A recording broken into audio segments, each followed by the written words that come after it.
ETF index mutual funds నేర్చుకుని stock మార్కెట్లో రాణించాలనుకుంటున్నారా? వెంటనే ఈ నెంబర్కి కాల్ చేయండి.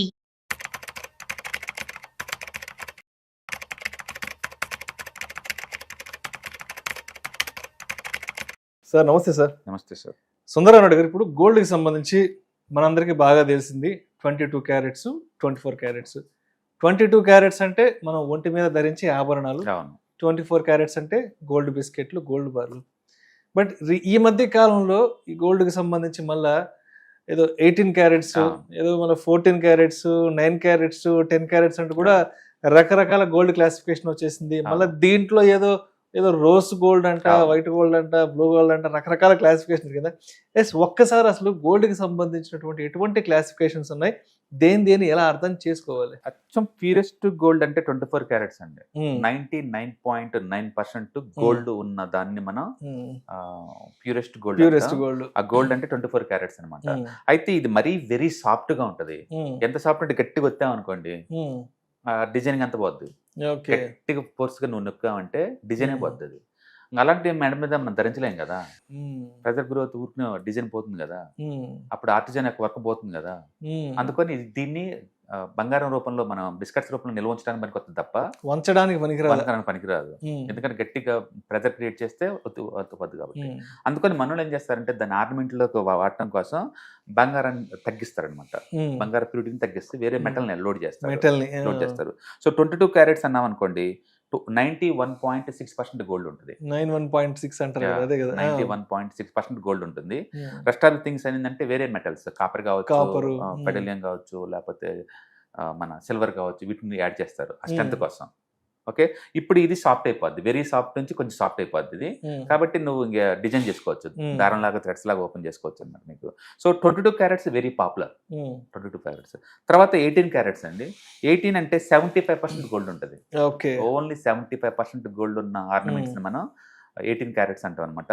ఇది కొంచెం డోరబుల్. యాక్చువల్గా మెజారిటీ ఆర్నమెంట్స్ అన్ని దీంట్లో తయారేస్తారు, 18 క్యారెట్స్ తయారేస్తారు. మెజారిటీ హెవీ గోల్డ్ ఉంటాయి, డిజైన్స్ ఉంటాయి చూసావా. ఆ హెవీ అంటే మరీ సాఫ్ట్ గా ఉండకూడదు, దీంతో 18తో చేస్తారు అనమాట. ఓకే, తర్వాత 14 క్యారెట్స్ అండి. 58.3% గోల్డ్. 58% గోల్డ్, దాన్ని మనం 14 క్యారెట్స్ అంటాం. ఇది ఇంకా స్ట్రాంగ్ గా ఉంటది ఇది, ఎందుకంటే ఎక్కువ వేరే మెటల్స్ యాడ్ చేసాం, గట్టి స్ట్రాంగ్ గా ఉంటుంది అనమాట. 10 క్యారెట్స్ అంటే నథింగ్ బట్ 41% గోల్డ్. 41% గోల్డ్ ఉంటుంది అంటే మిగతా 60 వేరే ఉంటుంది. అవును, అది వెరీ స్ట్రాంగ్. అది వెరీ స్ట్రాంగ్ అనమాట. ఎందుకంటే గోల్డ్ తక్కువ, అదర్ లోహాలు ఎక్కువ ఉన్నాయి కాబట్టి అది స్ట్రాంగ్ గా మంచి ఇనప కడ్డీ లాగా ఉంటాయి. వెరీ స్ట్రాంగ్ గా ఉంటుంది. బట్ గుర్తుపెట్టుకోండి, ఇండియాలో 22, 18 ఇలా పేరు కానీ వేరే కంట్రీలో చాలా మంది 10, 14 చేపించుకుంటారు. ఆ కంట్రీని బట్టి ఉంటుంది అది. బ్లాక్ గోల్డ్ మనం యాక్సెప్ట్ చేస్తాం ఇండియాలో. అసలు బ్లాక్ అంటే వ్యాక్ అంట, గోల్డా అంట. బ్లాక్ అంటే ఇండియాలో పచ్చంగా ఉండాలి గోల్డ్ అంటే. అంటే ఒక్కొక్క కంట్రీలో ఒక్కొక్క దానికి ఇష్టపడతా ఉంటారు అనమాట. అట్లానే కొన్ని కంట్రీలో 18, 10, 14 ఇష్టపడతారు. సో 10 క్యారెట్స్ గోల్డ్ అంటే 41% గోల్డ్ మాత్రమే ఉంటుంది, వెరీ స్ట్రాంగ్ గా ఉంటుంది. అండ్ 14 క్యారెట్స్ గోల్డ్ అంటే మాత్రం 58% గోల్డ్ ఉంటుంది, ఇది కూడా స్ట్రాంగ్ గా ఉంటుంది. 18 క్యారెట్స్ అంటే 75% గోల్డ్. 22 అంటే 91.6% గోల్డ్. 24 అంటే అల్టిమేట్ గా 99.9% ప్యూర్ గోల్డ్ అనమాట. ఇవి మనం క్యారెట్స్ ప్రకారంగా చెప్పుకుంటే.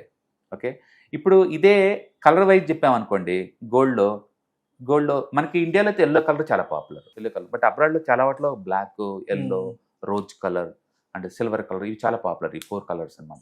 ఈ కలర్స్ ఎలా వస్తాయంటే, ఈ గోల్డ్ లో కనుక ఎక్స్ట్రా యాడ్ చేస్తారు కదా 18 క్యారెట్స్ అంటే ఇవన్నీ, ఆ యాడ్ చేసినప్పుడు సిల్వర్ గానీ, కాపర్ గానీ, జింక్ గానీ, లేదా పెలాడియం ఇలాంటి మెటల్స్ లోడ్ చేసినప్పుడు ఆటోమేటిక్ దాని కొన్ని కలర్ దీనికి అటాచ్ అవుతుంది. దానివల్ల గోల్డ్ కి ఆ కలర్ వస్తుంది అనమాట.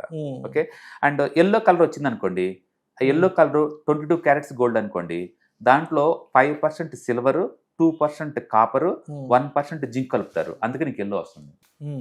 ఇది 22 క్యారెట్స్.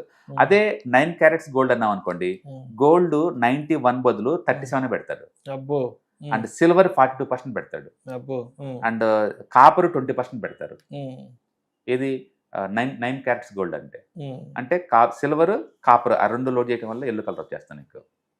అందుకని కలర్ ఎందుకు వస్తుంది అంటే ఈ కాపరు, జింకు, సిల్వర్ ఈ పెట్టడం వల్ల నీకు ఆ కలర్ వస్తుంది అనమాట. అదే నీకు రోజ్ కలర్ కావాలనుకోండి 22 క్యారెట్స్లో 91% గోల్డ్ పెడతాడు, 22% కాపర్ యాడ్ చేస్తారు. కాపర్ కలర్ రెడ్ కాబట్టి ఆటోమేటిక్ రోజ్ కలర్ వచ్చేస్తుంది. ఓకే, నీకు రోజ్ కలర్ గోల్డ్ కావాలా, దానికి కాపర్ని యాడ్ చేసుకోండి, ఏది 30% దాకా. అదే నీకు వైట్ కలర్ గోల్డ్ కావాలా, వైట్ కలర్ గోల్డ్ 22 క్యారెట్స్ అనుకోండి, నీకు ఎక్కువ సిల్వర్ని లోడ్ చేయాలి. సిల్వర్ ఆల్మోస్ట్ 30% లోడ్ చేస్తారు, అందుకని నీకు వైట్ కలర్ వస్తుంది. అందుకని మీకు ఏ కలర్ కావాలి, కొన్ని కంట్రీలో బ్లాక్, ఈవెన్ బ్లాక్ కూడా వెరీ పాపులర్.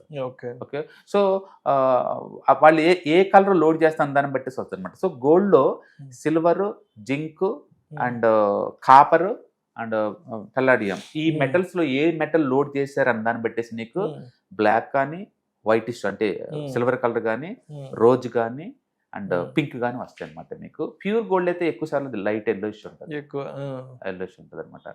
సో అందుకని మనకి ఏ కలర్ కావాలన్నా లోడ్ చేయొచ్చు. అది ఎన్ని క్యారెట్స్ అవతల దాన్ని లోడ్ చేస్తున్నారు అంతనమాట. అది అంటే 18 క్యారెట్స్ చాలా పాపులర్. 18 అండ్ 22 మామూలు ప్యూర్ గోల్డ్ ఎక్కువ ఉంటుంది కానీ, బట్ 18 పాపులర్. 18 తర్వాత ఇప్పుడు నీకు ఏది లోడ్ చేస్తే ఆ కలర్ వచ్చేస్తుంది. అంటే చాలా మంది షాప్స్ వాళ్ళు ఏం చేస్తారంటే 18 క్యారెట్స్ని 22 అని చెప్పి కూడా అమ్మేస్తుంటారు చాలా మంది.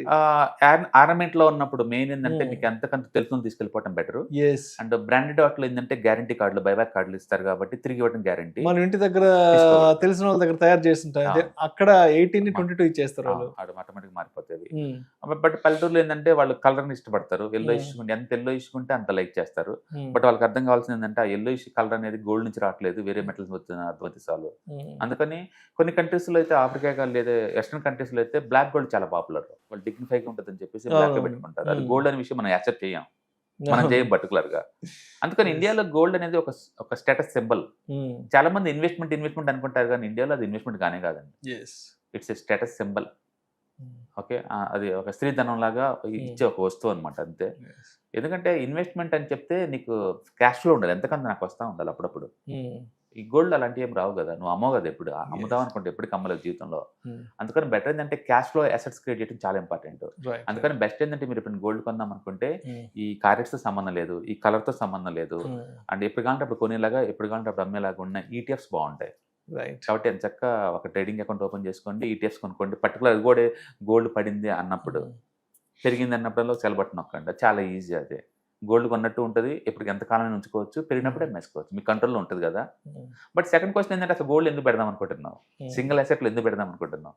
మల్టీ అసెట్లో అయితే కంఫర్ట్ ఉంటుంది కదా, ఏదో ఒక పడితే ఏదో ఒకటి పెరుగుతుంటుంది కాబట్టి. సింగిల్ అసెట్ అనుకోండి, అది ఈక్విటీ కావచ్చు, గోల్డ్ కావచ్చు, టూ మచ్కి పడితే టూ మచ్ పెరుగుతాయి కదా. అందుకో రిస్క్ ఎంత టాలరేట్ చేస్తారని దాన్ని బట్టి కూడా మీరు డిజైన్ చేసుకోవచ్చు.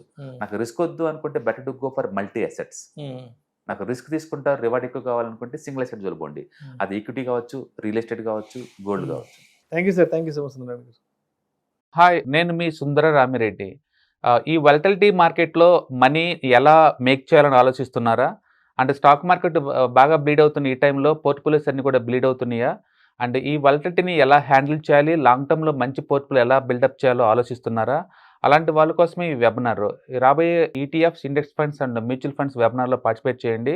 మీ నాలెడ్జ్ పెంచుకొని రిస్క్ని మినిమైజ్ చేసుకోండి. స్టాక్ మార్కెట్లో ఉన్న ఇలాంటి వాలటిలిటీని ఎలా హ్యాండిల్ చేయాలో తెలుసుకోండి. Thank you.